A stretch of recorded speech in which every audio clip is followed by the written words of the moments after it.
Bismillahirrahmanirrahim. Assalamualaikum warahmatullahi wabarakatuh.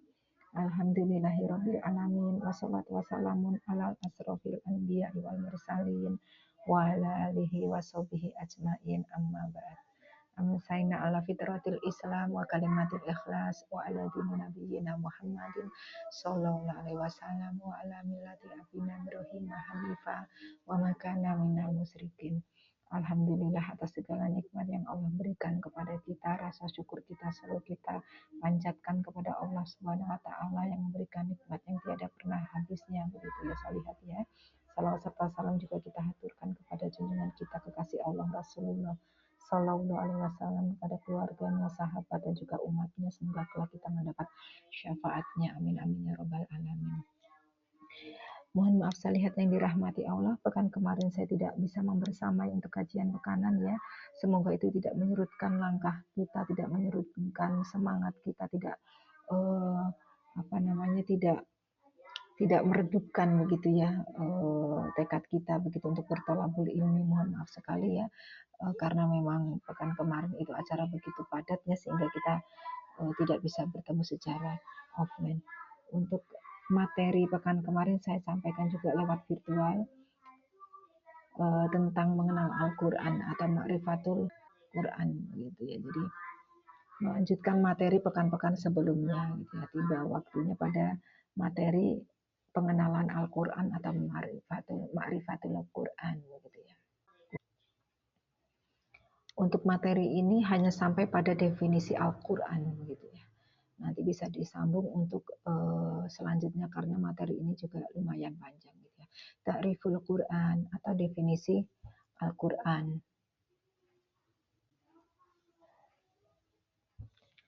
Yang pertama, Al-Quran itu apa? Yang pertama adalah kalamullah gitu ya.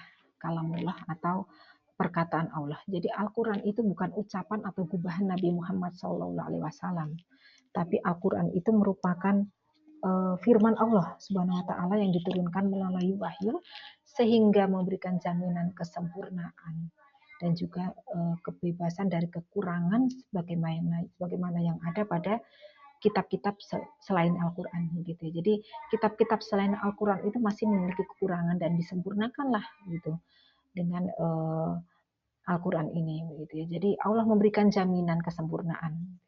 Kebenarannya pun bersifat mutlak. Jadi Al-Quran ini benar-benar firman Allah yang diturunkan melalui wahyu yang memberikan jaminan kesempurnaan juga Allah Subhanahu wa taala gitu. Jadi ini adalah kitab yang sempurna gitu ya, kitab yang sempurna. Ada dalam surat An-Najm ayat 4, Bismillahirrahmanirrahim. In huwa illa wahyu yuha. Ya Al-Quran itu tidak lain kecuali wahyu yang disampaikan kepadanya gitu ya. Jadi Al-Quran adalah wahyu yang disampaikan kepadanya begitu ya. Jadi melewat malaikat Jibril disampaikan kepada Rasulullah gitu ya. Disampaikan kepada Nabi Muhammad yang nanti menjadi pedoman hidup umatnya sampai akhir zaman gitu ya. Jadi ini adalah kitab terakhir. Ada dalam surat Al-Hijr juga ya, Al-Hijr ayat 9. Bismillahirrahmanirrahim. Inna nahnu nazzalna dzikra wa inna lahu lahafizun. Sesungguhnya kamilah yang menurunkan Al-Qur'an dan pasti kami pula yang memeliharanya gitu. Jadi Al-Qur'an itu diturunkan oleh Allah dan Allah pula yang memeliharanya gitu ya. Definisi yang kedua, Al-Qur'an itu adalah mukjizat gitu ya. Kita tahu mukjizat adalah hal luar biasa yang diberikan kepada para nabi sebagai bukti kenabiannya gitu ya. Jadi Al-Qur'an itu merupakan mukjizat Nabi Muhammad SAW yang terbesar dan abadi gitu ya.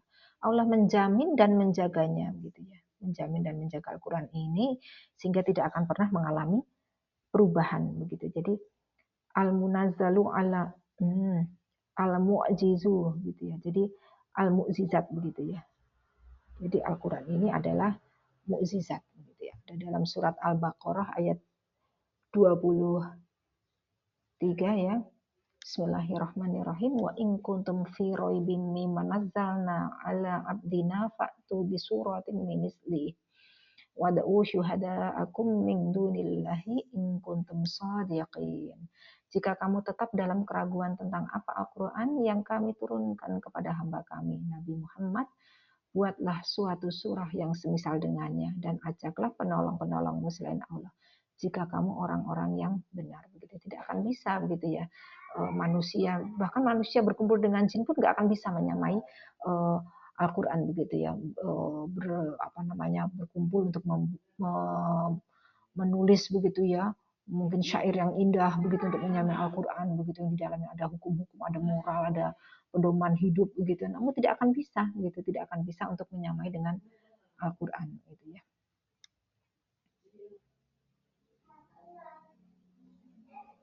Ada juga dalam surat Hud ya, ayat 14, Bismillahirrahmanirrahim. Fa illam yastajibu lakum fa'lamu annama unzila biilmillahi wa alla ilaha illahu fahal antum muslimun. Jika mereka tidak memenuhi ajakanmu, katakanlah, ketahuilah sesungguhnya ia Al-Quran itu diturunkan dengan ilmu Allah. Dan ketahuilah pula bahwa tidak ada Tuhan kecuali Dia. Apakah kamu mau berserah diri? Jadi Al-Quran itu diturunkan dengan ilmunya Allah, bukan ilmunya manusia. Jadi itu benar-benar firman Allah, Allah yang menurunkan begitu ya, bukan buatan Nabi Muhammad, bukan buatan manusia begitu ya. Itu adalah ilmu Allah begitu ya.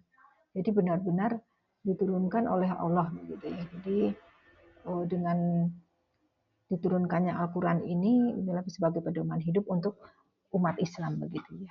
Apakah kamu mau berserah diri masuk Islam kan begitu. Jadi di dalamnya sudah lengkap untuk menjadi pedoman hidup umat manusia.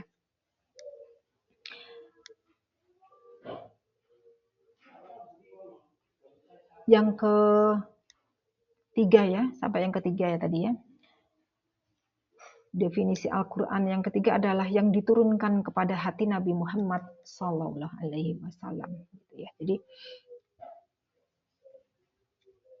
Al-Quran itu diturunkan begitu ya kepada hati Nabi Muhammad Sallallahu Alaihi Wasallam. Jadi Al-Quran bukan hanya untuk dibaca maupun dihafalkan gitu ya. Jadi Al-Quran itu ada interaksi dengan hati, dengan keterlibatan qalbiyah begitu ya, atau hati begitu ya. Jadi harapannya adalah hati yang keras ya, itu akan menjadi lembut begitu ya, akan menjadi lembut, akan bisa merubah begitu ya, merubah semua sendi kehidupan begitu. Jadi kalau orang yang hatinya itu dibasahi dengan Al-Quran begitu, yang interaksi dengan Al-Qurannya itu baik begitu ya, insya Allah hatinya pun akan baik begitu dan tindak tanduknya akan baik sehingga bisa menggerakkan seluruh sendi kehidupan begitu, bisa membuat perubahan yang baik untuk bangsa ini, untuk muka bumi ini, untuk umat ini begitu ya. Jadi itulah kenapa pentingnya kita juga berinteraksi dengan Al-Quran dengan istiqomah begitu ya, jangan sampai ditinggalkan begitu. Yang keempat ya, definisi yang keempat adalah tadi ada dalam surat Asy-Syu'ara ya, Asy-Syu'ara ayat 192 sampai dengan 195. Bismillahirrahmanirrahim. Wa innahu latanzilu rabbil alamin. Sesungguhnya ia Al-Quran benar-benar diturunkan Tuhan semesta alam. Nazala bihi ruhul amin. Ia Al-Quran dibawa turun oleh ruhul amin. Ala qalbika litakuna minal munzirin. Diturunkan ke dalam hatimu Nabi Muhammad agar engkau menjadi salah seorang pemberi peringatan. Bilisanin Arabiyyin mubin, diturunkan dengan bahasa Arab yang jelas. Jadi Al-Quran itu diturunkan kepada hati Nabi Muhammad Sallallahu Alaihi Wasallam begitu ya, dengan bahasa Arab yang jelas agar bisa dipahami oleh bangsa Arab pada waktu itu dan akhirnya sampai juga kepada bangsa kita, pada umat akhir zaman gitu ya. Definisi yang keempat adalah disampaikan kepada kita secara mutawatir ya. Jadi Al-Quran itu ya, Al-Quran itu diturunkan secara mutawatir atau berurutan begitu ya, tidak sekaligus gitu ya, jadi berangsur-angsur begitu ya. Ada dalam surat Al-Furqan ayat 32, Bismillahirrahmanirrahim. Wa qala alladziina kafaru laula nuzila 'alaihil qur'anu jumlatan wahidatan kadzalik linusabbita bihi fuadaka warattalnahu tartila. Orang-orang yang kufur berkata, mengapa Al-Quran itu tidak diturunkan kepadanya sekaligus? Demikianlah agar kami memperteguh hatimu Nabi Muhammad dengannya dan kami membacakannya secara tartil, berangsur-angsur, perlahan dan benar begitu. Jadi Al-Qur'an ini diturunkan secara berurutan sekitar 22 tahunan begitu ya. Dan itu pun tidak sekaligus gitu ya. Jadi berangsur-angsur gitu. Karena supaya juga kita mudah gitu ya mengerti dan mudah melaksanakannya gitu ya. Saat itu kalau sekaligus mungkin akan terasa berat gitu. Namun kalau berangsur-angsur gitu kita mudah menghafal, menghayati, mengamalkan sedikit demi sedikit begitu ya. Itu adalah hikmahnya kenapa diturunkan secara mutawatir gitu ya. Dan juga di dalam Al-Qur'an itu kan ada juga ayat-ayat yang turun berdasarkan peristiwa begitu ya. Dan juga ada yang turun yang memiliki hikmah di dalamnya yang itu ada pelajaran, ada pedoman hidup begitu ya. Dan juga di ayat-ayat Al-Qur'an itu ada juga jawaban begitu ya, dari atas pertanyaan begitu ya. Contohnya kenapa kok kita diuji begitu berat padahal di Al-Qur'an itu sudah jelas begitu ya, ada jawaban bahwasanya Allah itu tidak akan memberi ujian begitu ya melebihi kemampuannya gitu ya. Ada dalam surat Al-Baqarah ayat berapa ya? 200 berapa gitu saya agak lupa ya, 286 kalau nggak salah ya. Surat Al-Baqarah 286 ya, saya lihat ya. La yukallifullahu nafsan illa wus'aha begitu ya.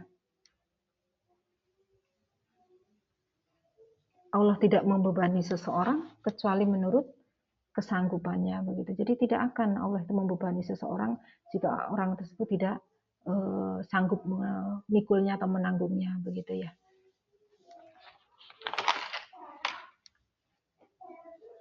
Yang kelima ya, definisi yang kelima adalah membacanya adalah ibadah.